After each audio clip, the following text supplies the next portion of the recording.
Hey folks, and welcome back to the channel. I know it's been a minute since my last video. I had a lot of projects to wrap up in 2025 that kept me really busy and prevented me from making YouTube videos. And quite frankly, I just needed a little bit of a break, especially coming into the new year. If you've been following along on my Instagram, you may have noticed that I picked up a Canon C50 a couple of months ago, and I figured I'd kick things off for 2026 and go over my experience on using this camera and kind of my thoughts on it, especially as I've been using, Sony FX cinema cameras for the last couple of years, and obviously I've been using the Nikon ZR for almost half a year, which I'm filming on right now. And quite frankly, I just love to experiment with different cameras, especially when they offer something that Sony cameras do not offer, such as raw recording, like with the Nikon ZR and the Canon C50, and of course, open gate. I've never filmed with open gate before, so I really wanted to experience what it was like on the C50 and see if I was truly missing out on something, especially because I love to film on anamorphic lenses. Now, I've got a preface, as always with these videos.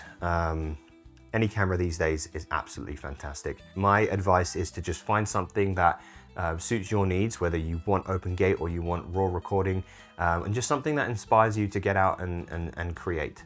So for myself, I'm not, partial to camera brands. I do love Sony, just because I'm familiar with them and I've been using them for so many years, but I also love to try out different cameras. I love to learn and push my own creativity, especially in the post-processing side of things. And that's where the Nikon ZR and the C50 have been enticing to me, because they both offer slightly different raw recording capabilities.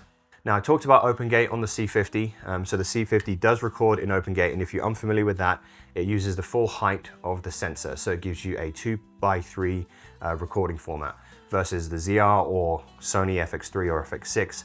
They film in a 9:16 or 16:9, whatever, recording format, so you don't get that full height of the sensor. Now, that particularly matters when you're filming in anamorphic. So right here, I'm going to show you two anamorphic clips. Now, this first one is filmed on the FX3, which is a 16:9 format for filming.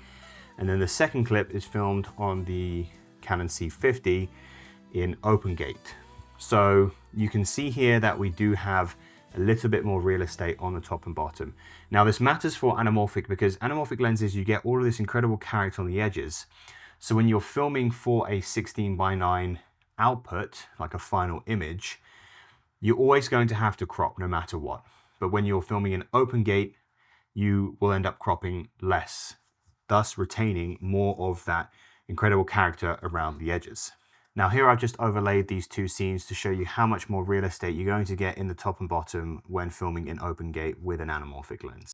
So in terms of non-anamorphic lenses, you're going to end up with a picture that looks like this in a full sensor readout of 3:2. Now, this is really nice, and it just offers a lot more variety in how you want to deliver your video content. For the most part, I'm just going to be showing results with the Canon C50, and ideally I'd like to be filming with the C50 right now, but I also want to kind of show you the camera as I'm talking. So I'm filming with the ZR, but I will say from my experience in color grading, because they both film in RAW, I'm able to kind of match color pretty seamlessly, to the point where I don't know which is which between those two cameras. So for myself, when I'm filming with cameras, it all comes down to the user experience. And the user experience of the Canon C50 has been pretty great.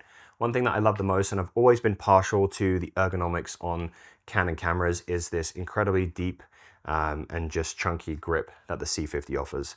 Something that I feel that the Nikon ZR is lacking. Even if you put on a cage on the ZR, it's never going to be, a true grip like you'd experience on a Sony or on what Canon has to offer.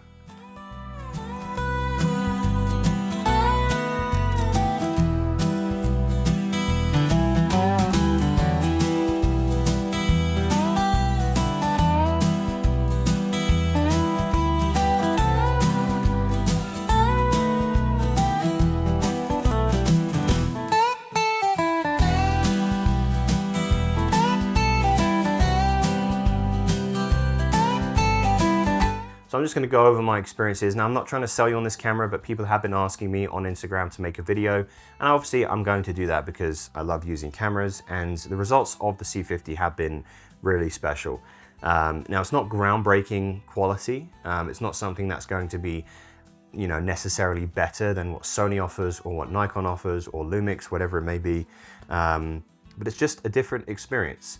And filming in the Canon RAW has also been incredible, and I feel that it has a lot more to offer than what the Nikon ZR offers with the R3D NE. And I feel that the Canon C50 is a lot more well-rounded, but obviously it's double the price of the ZR and comes a lot closer to the cost of an FX3.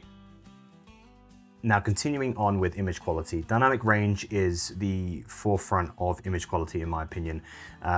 Yes, the C50 is incredibly sharp, but does the dynamic range hold up to that, I hate to say it, but FX3 standard?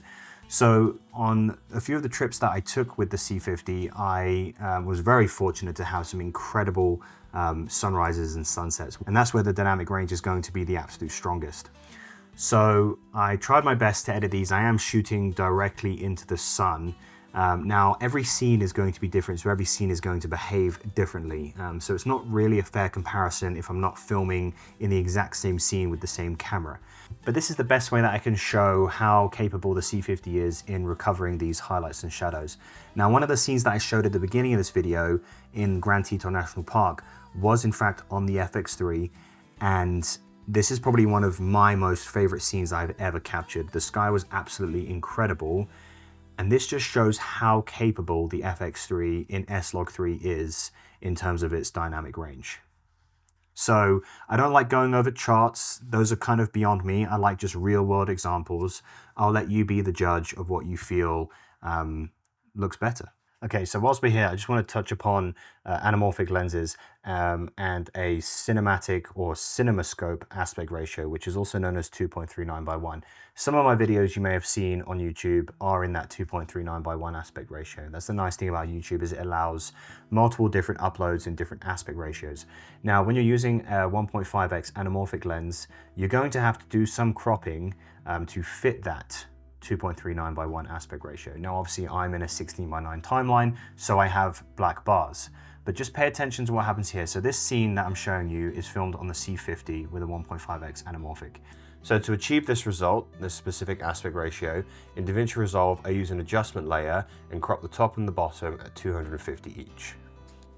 So you can see you lose a little bit from the top and the bottom, but it is barely anything, which is one of the main benefits of using open gate with an anamorphic lens.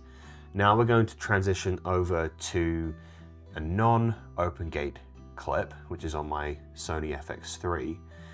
And for this, what I have to do is you have to zoom in to reach that cinemascope aspect ratio. So I approximately in DaVinci Resolve zoom in by 1.160, and that's where you're going to lose a decent amount off those edges. And as I mentioned earlier, the edges is where you're going to get a lot of that character and really cool anamorphic rendering in your image.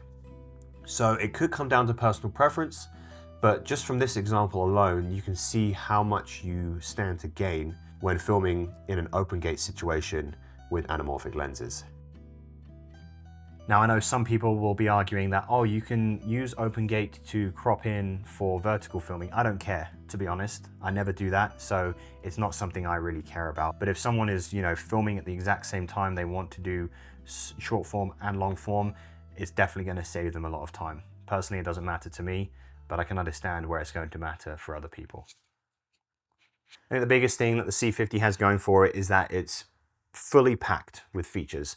I haven't really found any drawbacks. We've kind of got used to Canon crippling their cameras and just having something in one camera that is missing that another camera may have. There hasn't really been a Canon camera that kind of ticks all the boxes until now, in my opinion. And I think the C50 kind of does that.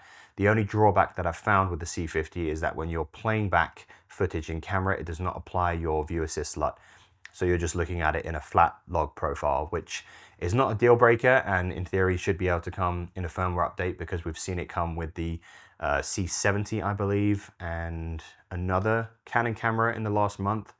So hopefully we'll have it in the C50. I don't know why it wasn't there on release, and I'll be very surprised if they don't add that in a firmware update coming soon. Other than that, it's been a great camera to use, and comparing it side by side with the ZR, the 7K sensor on the C50 is significantly cleaner than the 6K sensor on the ZR. Something that's been very noticeable to me in doing some comparisons, and it just allows you a lot more flexibility in post because you have a lot more resolution to work with. So the question you have to ask is it worth that? Because all in all, everything else that this camera offers, there are cameras, the Sony, the FX3, the ZR, they all offer that in their own way. And some of them have features that the C50 doesn't have, such as image stabilization. That's not a deal breaker for myself because most of my filming I'm doing on a tripod or it's hard mounted to a vehicle where I'll be turning image stabilization off anyway. But for run and gun filming, you may want that IBIS. I personally like a little bit camera shake, but it helps that I'm using quite heavy lenses and I feel like my hands are relatively steady. So, you know, if I'm run and gun filming and I'm doing everything handheld, I don't really feel the need for image stabilization. And when I was using anamorphic lenses on the FX3, image stabilization doesn't really work that well with anamorphic glass, so I'd end up turning it off anyway. And the FX6, which was probably my favorite Sony camera I've ever used, it doesn't have it. So I was kind of used to it, you know, for the last couple of years of filming without IBIS. And then one other thing to note, the Canon RF lenses, they have a stability built into those lenses. So if you want to invest in native glass for the C50, you're going to get pretty good image stabilization from those lenses. It's not going to come close to IBIS, but in my opinion, it's going to be enough to then where you can do image stabilization in DaVinci, and it's going to make it look really smooth.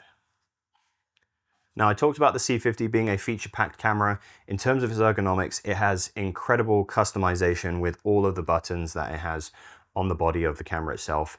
And that's what I felt has been lacking in the ZR, and it definitely wins over the FX3 as well. Just incredible amount of customizability and features. We have no compromise with our focus peaking. We have waveforms that are incredibly accurate, and we have false color. So depending on how you want to monitor your exposure, the C50 has you covered with pretty much everything you could ask for. In terms of recording formats, I've only been recording in that open gate because I wanted to get the most out of this camera. And on top of that, I've been filming in Canon RAW. Now it has 2 RAW modes, which is something that the Nikon ZR is lacking.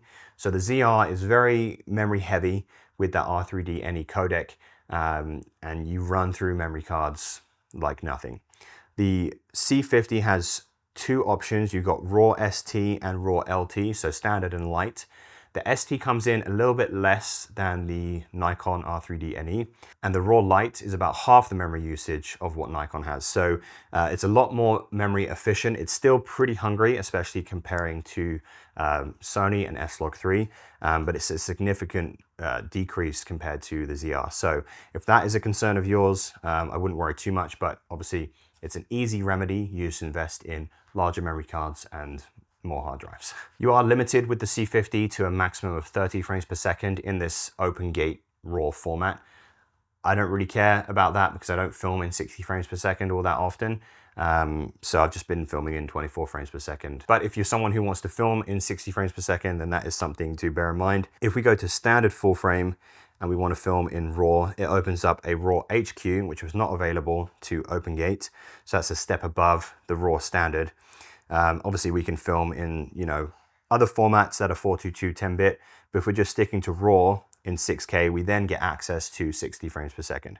So if you want 60 frames per second, you cannot film in OpenGate. Continuing with the ergonomics, the top handle on the C50, I absolutely love. It's way better than the Sony's top handle.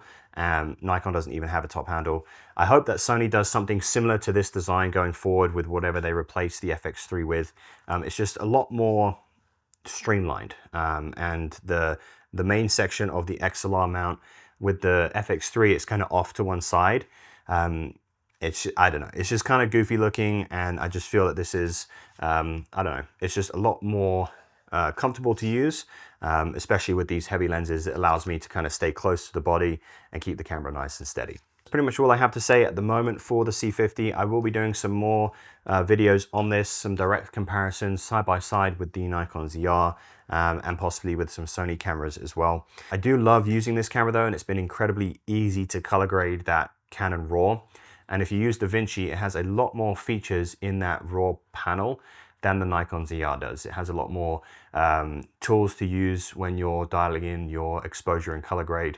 And I feel that just the general RAW aspect of it, because I mentioned that the R3D NE is not true RAW, especially with changing your ISO and white balance, it's a lot more flexible and a lot more forgiving with the Canon. So if you have any questions about the C50 that I didn't cover. This has not been a very detailed video. I do apologize, but I just kind of wanted to get an initial thoughts out in the meantime. And then if there's something that you want me to cover in the next video that I do, then don't hesitate to reach out on Instagram or drop a comment down below. Thanks for watching, and I'll see you in the next video.